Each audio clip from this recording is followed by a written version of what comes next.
Hello everyone, good morning to all. कैसे हैं आप सभी? आई होप आप सब अच्छे होंगे। तो आज हम 29 दिसंबर 2025 की मंडे की इम्पोर्टेंट न्यूज़ को हम कवर करने वाले हैं। जैसे कि हमारा ये डेली द हिंदू न्यूज़पेपर का एनालिसिस का सेशन रहता है। इसमें हम जो द हिंदू न्यूज़पेपर होता है उसमें जितने भी इम्पोर्टेंट न्यूज़ आती हैं उनको हम अच्छे से कवर करते हैं। और इसके साथ हमारे जो मेजर सब्जेक्ट होते हैं इन न्यूज़ में polity, IR, history, art and culture, economy, science and tech, environment, geography भी हमारा एक बहुत ही मेजर सब्जेक्ट है जो हर एक एग्जाम में इनसे रिलेटेड करंट अफेयर जरूर पूछा जाता है। शुरू करते हैं आज का हमारा सेशन। हमने कल आपको दिया था question of the day. Question क्या था? Which topic did Ukrainian president Vladimir Zelensky say he would discuss with US president Donald Trump during their meeting in Florida. यानी कि जो डोनाल्ड ट्रंप के साथ जेलेंस्की की मीटिंग होने वाली है उसमें कौन सा टॉपिक जो है वो डिस्कस करने वाले हैं। तो इसका डी ऑप्शन सही आएगा, सिक्योरिटी गारंटीज फॉर यूक्रेन। यानी कि यूक्रेन की सिक्योरिटी को लेकर क्या क्या गारंटीज हैं इसकी यूएस की, तो उससे रिलेटेड ये बातचीत होने वाली है। ठीक है, तो अब शुरू करते हैं। हमारी आज की फर्स्ट न्यूज क्या आ रही है? सबसे पहली न्यूज ये है कि world is looking at India with great hope says PM Modi. यानी कि जो भारत के प्रधानमंत्री हैं नरेंद्र मोदी जी, उन्होंने अपने मन की बात में एड्रेस करते हुए कहा है कि जो इन्होंने हाईलाइट की है जो 2025 की जो भारत की जितनी भी अचीवमेंट्स रही हैं उसमें उन्होंने कहा है कि जो पूरा वर्ल्ड है वो भारत को देख रहा है। तो इसी तरह इन्होंने मतलब कि एक तरह से हम देखें तो इन्होंने बातचीत करी है अपनी मन की बात में। तो अपने जितने भी इनका जो एपिसोड है 29 एपिसोड जो है अभी किया गया है, इन्होंने ये कहा है कि जो विकसित भारत है उसकी तरफ इन्होंने इशारा किया है कि भारत जो है जो विकसित होने की राह पर चला हुआ है। ठीक है, तो इन्होंने कहा है कि भारत के लिए काफी जितनी भी अचीवमेंट्स रही हैं वो काफी ज्यादा इम्पोर्टेंट है और पूरे जो वैश्विक सम्मान है उसका वर्ष बताया कि इस पूरे वर्ष में यानी कि इस पूरे ईयर में 2025 में पूरे विश्व की तरफ से भारत को क्या है हमेशा ही सम्मान रिस्पेक्ट दी गई है। तो यहाँ पर इन्होंने कौन कौन से बिंदुओं को उजागर किया इसमें हम देख लेते हैं। सबसे पहले उन्होंने बात की है ऑपरेशन सिंदूर से, राष्ट्रीय सुरक्षा के बारे में। तो ऑपरेशन सिंदूर का काफी मतलब उन्होंने विशेषता से उल्लेख किया है, जिसमें भारतीय सेना जो थी उसके जितने भी उन्होंने आतंकी ठिकानों को जो मतलब कि एक तरह से नष्ट किया है, जितने भी वहां पर पाकिस्तान में आतंकी ठिकाने थे उनको एक तरह से टारगेट किया गया भारतीय आर्मी के द्वारा। उन्होंने कहा है कि ये जो अभियान है हर एक भारतीय के लिए गर्व का प्रतीक है। दुनिया ने देखा है कि आज का भारत जो अपनी सुरक्षा से कभी भी समझौता नहीं करता है। इसके अलावा उन्होंने कहा है कि the same spirit was also visible when Vande Mataram completed 150 years he had. यानी कि जब वंदे मातरम को 150 ईयर कंप्लीट हो चुके हैं, वंदे मातरम जो एक तरह से मतलब इसको कंपाइल किए हुए, तो उसके मतलब उसका भी इन्होंने स्पेशली यहाँ पर जिक्र किया। इसके बाद उन्होंने आस्था, संस्कृति, विरासत की जितनी भी एक तरह से यहाँ पर है, जैसे कि वर्ष की शुरुआत में उन्होंने कहा था कि जो महाकुंभ था, जो महाकुंभ 2025 ने उसने पूरी दुनिया को एक तरह से हैरान कर दिया। वर्ष के अंत में उन्होंने कहा कि अयोध्या में जो राम मंदिर पर ध्वजारोहण यानी कि झंडा फहराने का जो काम है उससे हर भारतीय के मन में जो गर्व की भावना है वो जागी है। यानी कि एक तरह से इन्होंने धार्मिक बिंदुओं का भी हवाला दिया है। पीएम नरेंद्र मोदी ने कहा कि 2025 में भारत की आस्था, संस्कृति, एकता की जो झलक है वो पूरी तरह से देखने को मिली है। इसके अलावा उन्होंने यहाँ पर आईसीसी चैंपियंस की मेंस ट्रॉफी जो है उसका भी जिक्र किया। इसके अलावा जो वुमेन्स क्रिकेट वर्ल्ड कप जो जीती हैं उनको उन्होंने स्पेशली फिर से एक तरह से गर्व का क्षण बताया है कि कैसे भारत के लिए इतने सालों बाद बहुत ही गर्व का क्षण है। इसके अलावा उन्होंने विज्ञान, अंतरिक्ष के क्षेत्र में जैसे कि उन्होंने कहा कि भारत जो है उसने अभी साइंस एंड जो अंतरिक्ष स्पेस की हम बात करें तो उसके क्षेत्र में काफी ज्यादा उपलब्धि यानी कि तरक्की कर ली है। शुभांशु शुक्ला जो ISS यानी कि अंतर्राष्ट्रीय जो अंतरिक्ष स्टेशन, इंटरनेशनल स्पेस स्टेशन के जो उसमें पहुंचने वाले पहले भारतीय बने हैं, ये भी 2025 में हुआ है। पर्यावरण और नवोन्मेष जैसे जो क्षेत्र है उसमें भी प्रगति हुई है। इसके अलावा उन्होंने कहा है कि यहाँ पर जो युवा शक्ति और जो भी स्वदेशी उत्पाद हैं, जैसे कि युवाओं को जैसे कि उन्होंने कहा है कि युवाओं को एक तरह से जुनून की तरह रहा है कि जो आज के युवा है वो काफी हर एक क्षेत्र में आगे बढ़ते हुए नजर आ रहे हैं। तो इसी तरह जो युवा है वो विकसित भारत में बहुत बड़ा योगदान दे सकते हैं। स्वदेशी उत्पादों का जो रुझान है लगातार बढ़ता हुआ, उस पर बातचीत की उन्होंने। लोग अब मेड इन इंडिया सामान जो है उसको प्राथमिकता देते हैं, यानी कि जो यहाँ पर जितनी भी आइटम्स जो है भारत में बनाई जाती हैं जो मेड इन इंडिया है, तो लोगों के द्वारा भी इसको प्रायोरिटी दी जा रही है। पहले जो मेड इन चाइना होता था, जो भी जितना भी चीन का माल यहाँ पर आता, जितनी भी आइटम्स आती थी, अब उनको प्रायोरिटी ना देकर जो भारत के नागरिक हैं या भारतीय जो है वो भी अब मेड इन इंडिया की तरफ बढ़ते हुए नजर आ रहे हैं। इसी तरह प्लेटफॉर्म उन्होंने जो कहा था, Viksit Bharat young leaders dialogue, smart India जो हैकाथॉन है उसका भी उन्होंने उल्लेख किया है इसमें। ठीक है, इसके अलावा दुनिया की नजर में भारत क्या है, तो पीएम मोदी ने कहा है कि इन सभी उपलब्धियों के कारण जो आज दुनिया जो है यानी कि पूरा विश्व जो है वो भारत की तरफ बहुत बड़ी उम्मीदों के साथ देखता हुआ नजर आ रहा है। इसके अलावा उन्होंने वहां पर जो है यंग मैन फ्रॉम मणिपुर से जो मोइरंगेथम सेठ जो है उनके लिए मतलब कि उनको भी काफी ज्यादा प्रेज किया है। क्यों? क्योंकि उन्होंने एक कैंपेन लॉन्च किया था to install solar panels in remote areas में, यानी कि जो सोलर पैनल्स है उसको लॉन्च किया गया। इसके साथ ही पर्टिकुलरली हेल्थ सेंटर्स वहां पर पीएम सूर्य घर मुफ्त बिजली योजना के प्रोजेक्ट के अंतर्गत, यानी कि इस स्कीम के तहत ये जो है वहां पर इंस्टॉलेशन किया जा रहा है। और इसके अलावा एंटीबायोटिक यूज के बारे में भी बात की है पीएम नरेंद्र मोदी जी ने। उन्होंने क्या कहा है कि जो एंटीबायोटिक है यानी कि अब वो पूरी तरह से काम जैसे कि ना काम करने योग्य रह रही हैं, यानी कि हम यहाँ पर अगर देखें इसको, he expressed concern over an Indian Council of Medical Research, यानी कि उन्होंने भारतीय चिकित्सा अनुसंधान परिषद की रिपोर्ट पर एक तरह से चिंता व्यक्त की है, जिसमें कहा गया कि जो निमोनिया इसके साथ और यूरिनरी ट्रैक्ट जो इन्फेक्शंस होती हैं उनके खिलाफ जो एंटीबायोटिक्स है वो काफी ज्यादा अप्रभावी हो रही है, यानी कि उनका असर नहीं पड़ रहा है इस पर। उन्होंने लोगों से आग्रह किया कि अपनी मर्जी से दवाइयों का इस्तेमाल ना करें, किसी डॉक्टर की सलाह जरूर लें, यानी कि अपनी मर्जी से कोई भी दवाई ना लें। इसके अलावा नरेंद्र मोदी ने आंध्र प्रदेश में जो नरसापुरम की लैस शिल्प कला है वहां पर यानी कि वहां पर उनकी जो शिल्प कला उस पर भी बातचीत की, और जितनी भी वहां पर राज्य सरकार नाबार्ड है, जैसे कि कृषि और जो ग्रामीण विकास बैंक के लिए एक national bank for agriculture and rural development के लिए एक नाबार्ड नाम की संस्था है भारत की, तो उसको संयुक्त रूप से कारीगरों को नए डिजाइन सिखा रहे हैं, बेहतर कौशल प्रशिक्षण कर रहे हैं और उन्हें नए बाजारों से जोड़ रहे हैं। यानी कि यहाँ पर ओवरऑल अगर हम बात करें तो भारत की जितनी भी 2025 में अचीवमेंट्स रही हैं उस पर बातचीत की गई है। तो ये पीएम नरेंद्र मोदी जी के द्वारा ऐसी बातचीत हुई है। ठीक है, तो यहीं पर उन्होंने कहा उन्होंने एक यहाँ पर एक तरह से अपना एक थॉट भी रखा है, from national security to the sports field, from science laboratories to the world biggest platform, India left a strong mark everywhere. उन्होंने कहा कि भारत जो है उन्होंने हर जगह पर अपना एक बहुत ही मजबूत चिन्ह छोड़ दिया है, मतलब छोड़ा है, जैसे एक सिंबल छोड़ दिया है यहाँ पर, यानी कि अपना जो निशान है छोड़ते जा रहा है भारत। इसी वजह से जो भारत है उसको पूरी दुनिया देख रही है। तो अब देखिए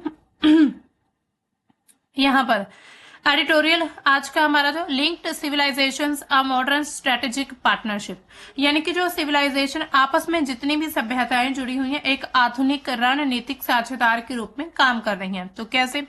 उन्होंने यहाँ पर बात की है relations between Iran and India, transcend and boundaries of conventional diplomacy. They represent an ongoing dialogue between two ancient civilizations that emerged from a shared culture formed at a dawn of human history.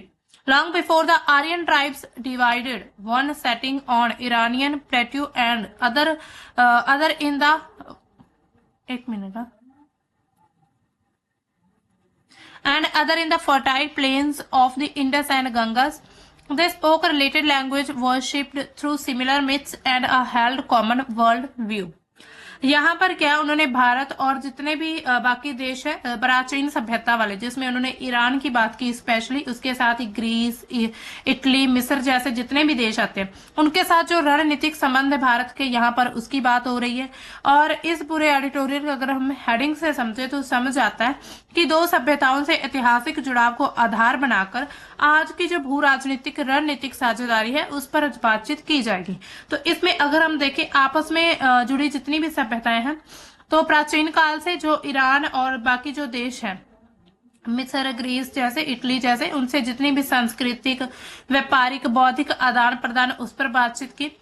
जैसे कि यहाँ पर Bharat Greece संबंध जो कहे गए, इसमें जो इंडो ग्रीक इतिहास क्या है, अलेक्जेंडर के बाद जितना भी मतलब अलेक्जेंडर का जो यहाँ पर आक्रमण हुआ था उसके बाद की जो संस्कृति का मिश्रण हुआ, इसके अलावा गांधार किला, दर्शन शास्त्र और या फिर व्यापारिक मार्ग जितने भी थे उस समय पर, स्पेशली जो सिल्क रूट वगैरह हुआ करता था उसका स्पेशल यहाँ पर जिक्र किया गया इस एडिटोरियल में।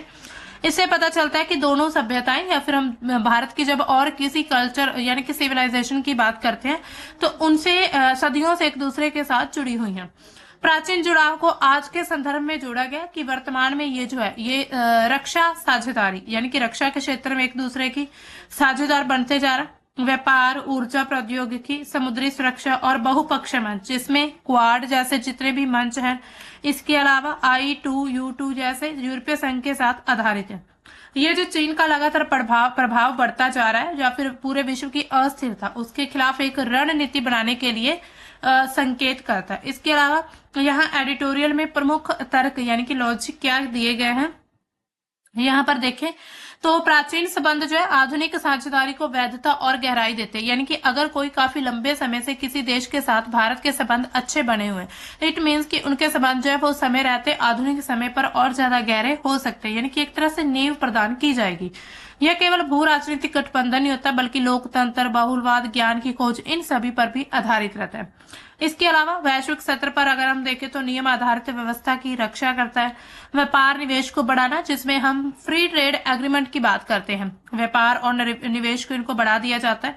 रक्षा सहयोग, जिसमें जो संयुक्त अभ्यास किए जाते हैं किसी के द्वारा यानी कि दो देशों अलग अलग देशों के द्वारा हथियार खरीदे जाते हैं। सांस्कृतिक आदान प्रदान, जिसमें योग, आयुर्वेद, क्लासिकल स्टडीज, इन सभी को बढ़ावा देना भी शामिल होता है। भारत की इसकी भूमिका क्या है, भारत जो है एक बहुत बड़ी शक्ति के रूप में उभरता जा रहा है और जितनी भी साझेदारियां हैं उनको सिविलाइजेशन ब्रिज के रूप में देखता है और पश्चिम पूर्व को आपस में जोड़ता है। इसके अलावा हमने चुनौतियां देखी हैं, तो इसी तरह अब इसको थोड़ा वर्ड टू वर्ड समझ लेते हैं एडिटोरियल को। यहाँ पर उन्होंने बात की the modern drivers of ties, यानी कि यहाँ पर अगर हम देखें मॉडर्न्स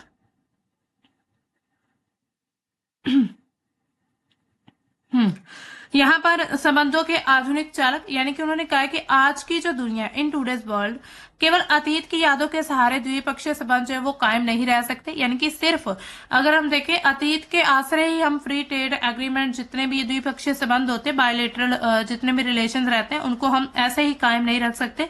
बदलता जो राजनीतिक परिवेश लगातार बदलता जा रहा है, आर्थिक आवश्यकताएं जो हैं उनके चलते द्विपक्षीय संबंध जो वो कायम रह सकते हैं। तेहरान, यहाँ पर उन्होंने बात की Tehran and new Delhi closure then ever, यानी कि तेहरान और नई दिल्ली पहले से कहीं अधिक करीब आ चुके हैं। जैसे जैसे पूरे विश्व की अवस्था व्यवस्था जो मल्टीपोलर बनती जा रही है उसकी तरफ झुकती जा रही, तो ईरान जो है वो भारत धुरी क्षेत्रीय स्थिरता और जितनी भी आर्थिक संरचना उसको आकार देने में एक बहुत अच्छी भूमिका निभा रहा है। यानी कि यहाँ पर मल्टीपोलर का अर्थ क्या है, यानी कि पहले क्या होता था, पहले सिर्फ जब हम देखते हैं वर्ल्ड वॉर 2 की बात करते हैं, उससे पहले जब हम देखते हैं तो यहाँ पर सिर्फ एक ही मतलब मेन धुरा एक ही पोल हुआ करता था जिसको हम मान सकते हैं यूएस अमेरिका, यानी कि अमेरिका या फिर रशिया, जिसको हम सोवियत संघ कहते हैं, यूएसएसआर जो था, ये दोनों ही एक तरह से बाइपोल होते थे। लेकिन आज के समय पर जो चीन है वो भी एक बहुत बड़ी अर्थव्यवस्था के रूप में उभर रहा है। चाइना, इसके अलावा यहाँ पर हम बात करते हैं ईरान भी इसी क्षेत्र में आगे बढ़ता जा रहा है। इसके अलावा इजराइल और बहुत सारे अलग अलग पूरे वर्ल्ड के जो है ना वो पोल बन चुके थे। इसी वजह से उन्होंने मल्टीपोलर की यहाँ पर बात कही है। इसके अलावा यहाँ पर अगर हम देखें तो ऊर्जा सुरक्षा, ये एक बहुत ही बड़ी एक तरह से स्तंभ बना हुआ है। Energy security remains a central pillar, जो पिलर है मेन बना हुआ है।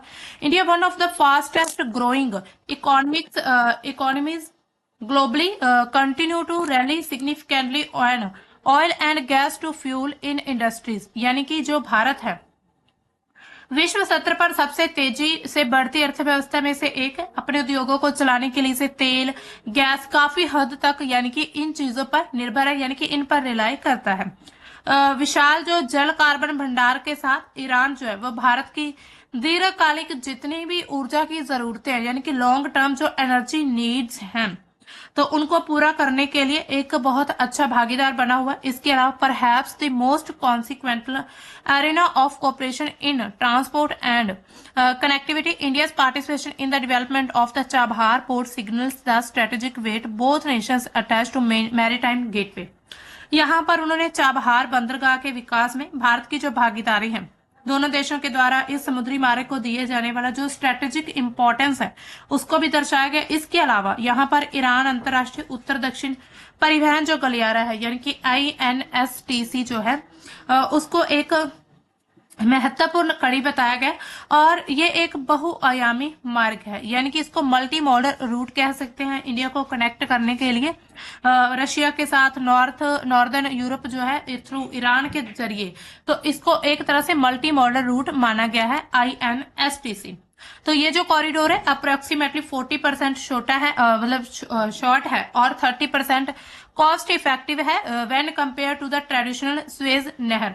यानी कि स्वेज नहर से अगर हम इसको कंपेयर करें तो 30% यानी कि इसमें जो है ज्यादा किफायती सस्ता किफायती माना जा रहा है, 40% जो है ये छोटा है उस नहर से, तो इसीलिए इस नए रूट की यहाँ पर बात कही गई।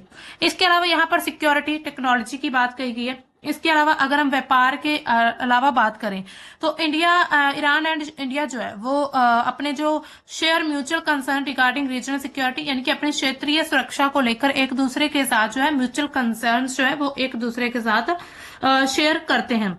इसके अलावा पश्चिम और दक्षिण एशिया में जो उग्रवाद आतंकवाद का खतरा है वो दोनों देशों के लिए बना हुआ है, जिससे क्या होगा खुफिया सहयोग द्विपक्षीय संबंधों की एक जरूरत हम कह सकते हैं महत्वपूर्ण नींव बन जाता है। इसके अलावा चैलेंजेस अभी तक बने हुए हैं इतिहास से लेकर, तीसरे पक्ष के दबावों ने जो संबंधों की दिशा को और प्रभावित किया, यानी कि यहाँ पर तीसरा पक्ष जो है वो इन दोनों देशों के जितने भी यहाँ पर अगर हम बात करें संबंध है, ईरान और इंडिया की बात हो रही है यहाँ पर, तो उनके संबंधों को जो है प्रभावित किया गया है।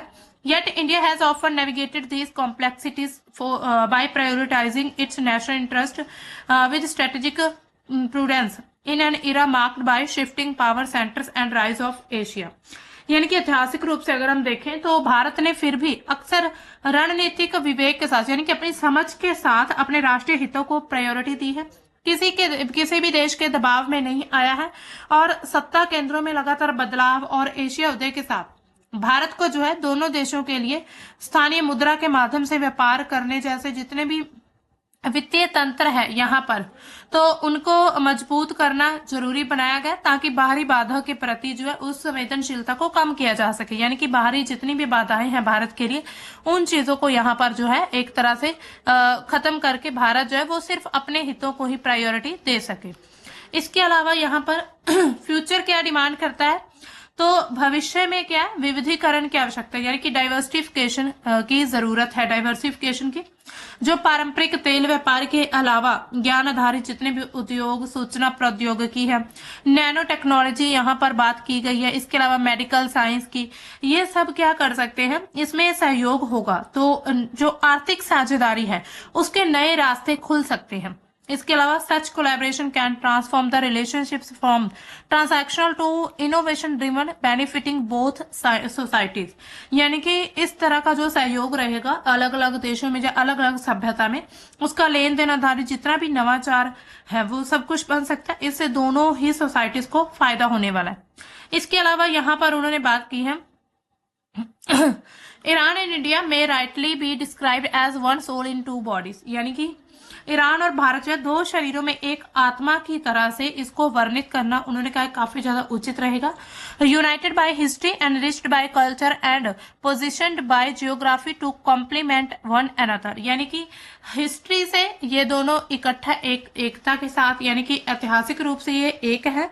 एनरिच्ड बाय कल्चर, यानी कि कल्चर से हम देखें तो ये काफी ज्यादा संस्कृति से समृद्ध और भूगोलिक रूप से एक दूसरे से जुड़े हुए हैं। इसके अलावा फारसी भाषा कभी उनके बीच सेतु का काम करती थी। जब हम इतिहास की बात करते हैं, if the Silk Road and Persian language one formed bridge between them, today energy corporation, counter terrorism and strategic transit connectivity serve as the new pillars of partnership. यानी कि यहाँ पर क्या बात कही है कि जो फारसी भाषा थी उनके बीच एक तरह से ब्रिज का काम करती थी, आज ऊर्जा सहयोग, आतंकवाद विरोधी अभियान, रणनीतिक पारगमन, संपर्क साझेदारी के नए स्तंभ है। इसके अलावा दोनों देशों के बीच जो 75th वर्षगांठ के अवसर पर तेहरान और नई दिल्ली के लिए एक तरह से एक नई शुरुआत थी, एक अच्छा मूवमेंट था। इसके अलावा यहाँ पर बात की, the time has come for India and Iran guided by there shared legacy and multi interest. यानी कि समय आ चुका है, ईरान और भारत जो है अपनी साझी विरासत और पारस्परिक हितों से प्रेरित हुए और ऐसे भविष्य का निर्माण करें जो काफी ज्यादा सहयोगात्मक हो, लचीला, स्वतंत्र हो और सभ्यताओं के उस प्राचीन सामंजस्य को प्रतिध्वनित करें जो आज भी उन्हें आपस में बांधकर रखता है। तो स्टिल बाइंड्स देम टुडे, यानी कि जो सिविलाइजेशन है उसको ऐसे ही यानी कि हमें ध्यान में रखना होगा जो कि ईरान और भारत को एक दूसरे के साथ आज भी बांध कर रखता है। तो यहाँ पर पूरे अगर हम एडिटोरियल में देखें तो ईरान और भारत के जो हिस्ट्री से लेकर आज तक कैसे उनके संबंधों में बदलाव आए हैं अलग अलग सिविलाइजेशंस के लेकर, तो ये सब इस एडिटोरियल में बात की गई है। अब चलते हैं हमारी नेक्स्ट न्यूज की तरफ। नेक्स्ट न्यूज क्या आ रही है हमारी, China host 2-day talks to solidify Thailand and Cambodia ceasefire deal. यानी कि चीन जो है वो थाईलैंड कंबोडिया युद्ध विराम समझौते को अंतिम रूप देने के लिए 2 दिन की जो यात्रा है, यानी कि 2 दिन की जो वार्ता है उनके बीच बातचीत है, उसकी मेजबानी करने वाला है चीन। यानी कि चीन जो है अब थाईलैंड एंड कंबोडिया के बीच जो है सीज फायर करवाने वाला है। तो विवाद क्या है, यहाँ पर ना एक तरह से इन दोनों थाईलैंड एंड कंबोडिया के बीच एक विवाद चला हुआ है मंदिर को लेकर। मंदिर क्या है, प्रिय विहार मंदिर है और उसके जो आसपास के क्षेत्र हैं, खास करके जो हिंदू मंदिर है प्राचीन, उनके लेकर 11वीं शताब्दी का मंदिर है जिसको यूनेस्को विश्व धरोहर स्थल में ऐड कर दिया गया। 1962 में जो अंतरराष्ट्रीय न्यायालय था उसने मंदिर को कंबोडिया का हिस्सा बता दिया था, लेकिन आसपास का जो क्षेत्र है 4.6 किलोमीटर के करीब वर्ग किलोमीटर का पूरा क्षेत्र है, तो उसको जो है अभी भी वो उसमें विवाद बना हुआ है। यानी कि इस पर कोई भी फैसला नहीं हो पाया ये कंबोडिया का है या फिर थाईलैंड का। थाईलैंड जल विभाजक रेखा यानी कि वाटरशेड लाइन जो है उसको आधार मानता है, जबकि जो कंबोडिया है वो 1907 का एक जो नक्शा है फ्रेंच नक्शा उस पर ध्यान देता है। उसमें जो फ्रेंच नक्शा है इसमें इस क्षेत्र को 4.6 किलोमीटर का जो विभाजित क्षेत्र है इसको जो है कंबोडिया का हिस्सा बताया गया। और जो थाईलैंड है वो एक ऐसी रेखा यानी कि एक तरह से लाइन खींची गई थी उस समय पर, तो उसको आधार मानता है और उस रेखा को अगर आधार माने तो ये विवादित क्षेत्र जो है ये थाईलैंड के पास आता है। तो 2025 में ये जो विवाद है 2 बार भड़क चुका है। जुलाई में काफी बड़ी लड़ाई हुई, काफी लोग मारे गए। इसके अलावा अमेरिका के जो राष्ट्रपति थे ट्रंप, उसके दबाव डालने पर मलेशिया, चीन जो है उनसे मदद से फिर ये सीज फायर हुआ था, यानी कि उनके द्वारा दबाव डाला गया और फिर सीज फायर करवाया। लेकिन फिर दिसंबर में अब फिर ये संघर्ष शुरू हो चुका है जो कि 20 दिनों तक लगातार चला। इसमें काफी बड़े बड़े हमले हुए, रॉकेट तोप का भी इस्तेमाल किया गया था, इसमें भी काफी लोग मारे गए हैं। अब क्या है, अब जो चीन है इन दोनों के बीच सुलह कराने के लिए एक तरह से भूमिका निभाएगा।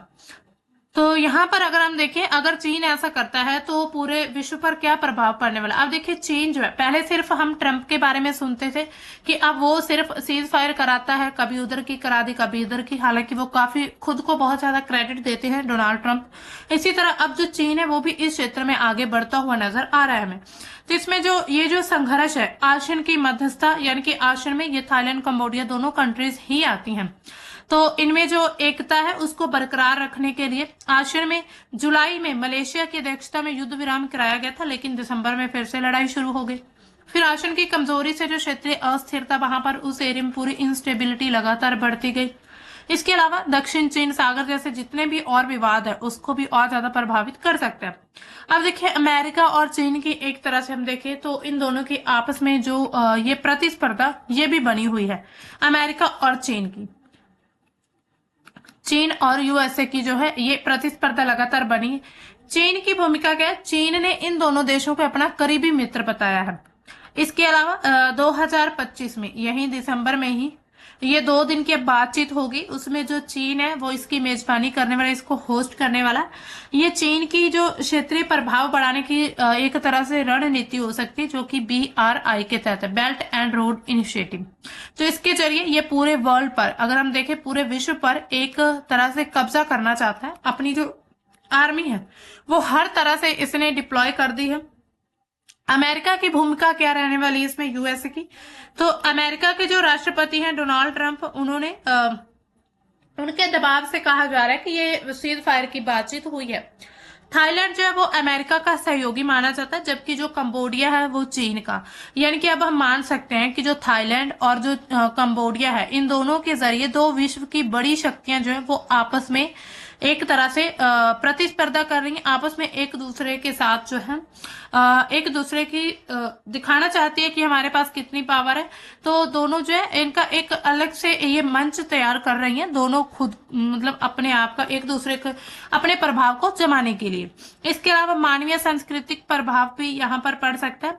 काफी लोगों को वहां पर मतलब कि वहां पर हम देखते हैं काफी ज्यादा एक तरह से परेशानी हो रही है। वहां पर हमने देखा कि काफी लोगों की मृत्यु भी हो गई। ऐसे जब युद्ध होते हैं तो उसमें कोई सिर्फ सामान या फिर एरिया का नुकसान नहीं होता, बल्कि वहां पर जनसंख्या का बहुत बड़ा नुकसान होता है।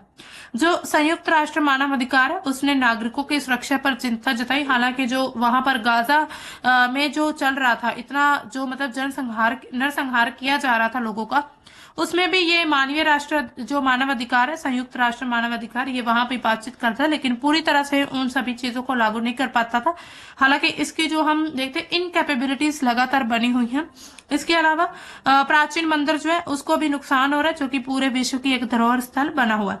तो अब इसमें जो है यूएसए यानी कि संयुक्त राष्ट्र की अगर हम बात करें, यूएन, इसके अलावा यूनेस्को, अंतर्राष्ट्रीय न्यायालय जिसमें ICJ, उसकी भूमिका जो अभी तक चर्चा में बनी हुई है।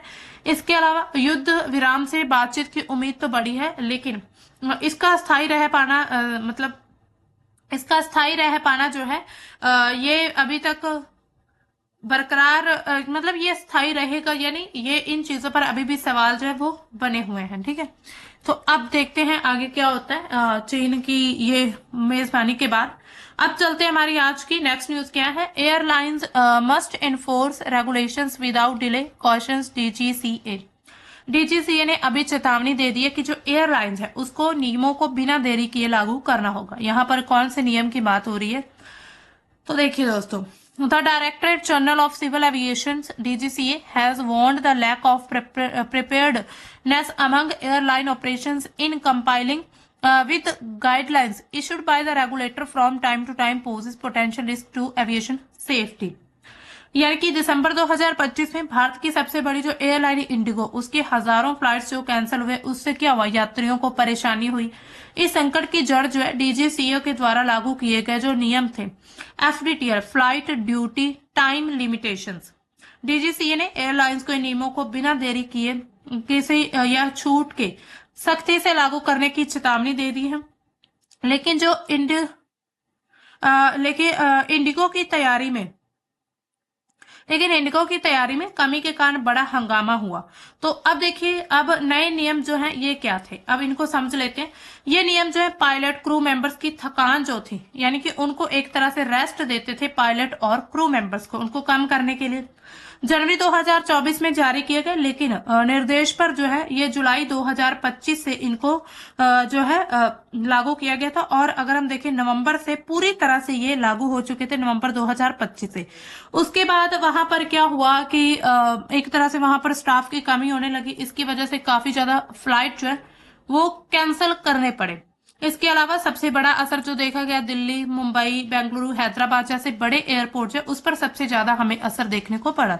इसके अलावा DGCA की चेतावनी और जो एक्शन क्या थे, DGCA ने इंडिगो के CEO पीटर एल्बर्ट्स को शो कॉज नोटिस जारी किया था और इसके अलावा 24 आवर में जवाब मांगा, नहीं तो सख्त कार्रवाई की चेतावनी दी गई है। इंडिगो को विंटर शेड्यूल में 10% यानी कि उसका जो शेड्यूल है वो 10% कम करने का भी आदेश दे दिया गया। मुख्यालय में जो निगरानी टीम उसको तैनात कर दिया गया। किराए बढ़ने पर कैप लगाया गया है, जैसे कि 500 किलोमीटर से लेकर मतलब 0 से 500 किलोमीटर के बीच 7500 रुपए जो है वो किराया रहेगा मैक्सिमम, यानी कि एक तरह से यहाँ पर लिमिट तय कर दी गई है।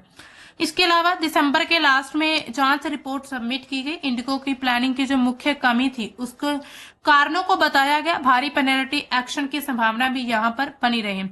यानी कि अब अगर हम देखें जो हमारी एयरलाइंस है, यानी कि हम अगर देखें ना एयर के हमारा जो सेक्टर था, हवाई क्षेत्र था, उसमें हमें बहुत बड़े जो है क्राइसिस इस 2025 में हमें देखने को मिले हैं। अब उसके बाद हालांकि ये जो है 3 नई एयरलाइंस जो है भारत में शुरू की गई हैं इन क्राइसिस के बाद। उसके अलावा अगर हम देखें तो अब जो है ऐसा भी कहा जा रहा है गवर्नमेंट के द्वारा कि 11 जो एयरलाइंस है वो अब लीज पर दी जा सकती हैं जो कंपनीज है उनको। इसी तरह जो प्रभाव है इसका जनता पर भी पड़ता है, बहुत सारे लोगों पर इसका प्रभाव जो है वो देखा जाता है। ठीक है, तो इसी तरह अब जे मतलब कि इससे क्या पता चलता है कि अगर गवर्नमेंट कोई नियम बना रही तो उसको सभी पर्सपेक्टिव से देखना चाहिए, किसी एक पर्सपेक्टिव से नहीं। अगर उन्होंने कुछ एफडीटीएल के नए नियम बनाए थे तो अब उनका प्रभाव नहीं देख पाए, उनका प्रभाव कैसे पड़ा, इससे लाखों लोगों को परेशानी। बहुत बड़े बड़े आपने देखा ही होगा जो टर्मिनल होते हैं एयरपोर्ट के, उसमें ही कैंपेन शुरू किए गए थे लोगों के द्वारा। वहां मतलब वहां की जो जनता थी वहां पर फंस चुकी थी एयरपोर्ट्स में उनके द्वारा। तो इसी तरह ऐसे किसी भी फ्यूचर में कोई ऐसे क्राइसिस ना आए तो इसको लेकर गवर्नमेंट को या फिर जो भी इसके पीछे बॉडी पूरा एक काम करती है या जो भी डिपार्टमेंट का काम होता है उसको बहुत ध्यान निगरानी के साथ ये सभी नियम जो है उनको बनाना चाहिए और इनको अलग अलग फेजेस में लागू करना चाहिए। तो दोस्तों ये थी हमारी आज की न्यूज। अब जो है आपके लिए आज का question of the day, which agency said security services were preventing officers from searching parliament, ministry of justice of Ukraine, anti corruption bureau, prosecutor general office, state security department. तो इसमें जो है कौन सी एजेंसी है जिन्होंने कहा कि सिक्योरिटी सर्विसेज जो है वो ऑफिसर्स की मतलब प्रिवेंटेड की गई थी सर्चिंग पार्लियामेंट के द्वारा। तो अब जो इसका सही ऑप्शन आपने बताना है क्या हो सकता है। तो दोस्तों ये था हमारा आज का द हिंदू का सेशन। तो मिलते हैं हम अपने नेक्स्ट कल के सेशन में, तब तक के लिए बाय, थैंक्स फॉर वॉचिंग।